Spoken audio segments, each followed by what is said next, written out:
దేవునికి మహిమ కలుగునుగాక. మీ అందరికీ ప్రభువు పేరిట వందనాలు, శుభాలు. నేటి దేవుని వాక్యము: యెహోవా తన ప్రజలకు బలమును అనుగ్రహించును, యెహోవా తన ప్రజలకు సమాధానం కలుగజేసి వారిని ఆశీర్వదించును. కీర్తనల గ్రంథం 29వ కీర్తన 11వ వచనం. దేవుడు సమాధానకర్త, బలవంతుడైన దేవుడు, నీతిమంతుడు, నమ్మదగిన దేవుడు, అలాగే నిన్న నేడు ఏకరీతిగా ఉన్న దేవుడు, జీవం కలిగిన దేవుడు.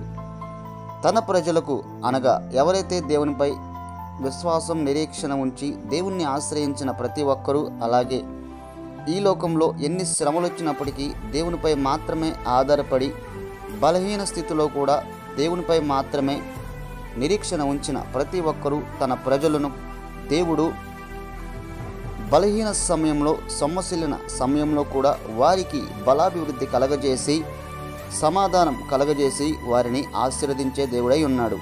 మనం కూడా దేవునిపై ఆధారపడి మనకున్న కష్టాలు, శ్రమలు, నిందలు, అవమానాలు ఎన్ని ఉన్నా దేవునిపై మాత్రమే ఆధారపడి బలహీన సమయంలో కూడా దేవుని కొరకు ఎదురు చూసినట్లయితే మనల్ని బలహీన సమయంలో బలపరిచి సమాధానం కలగజేసి ఆశీర్వదించే దేవుడై ఉన్నాడు.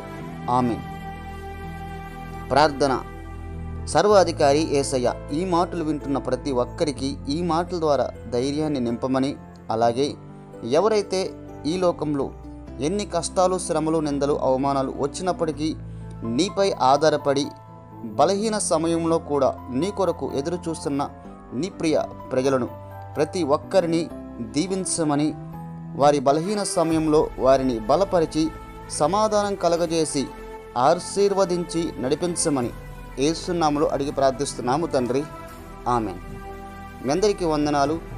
ఈ మాటల ద్వారా దేవుడు మనందరినీ దీవించునుగాక. ఆమేన్.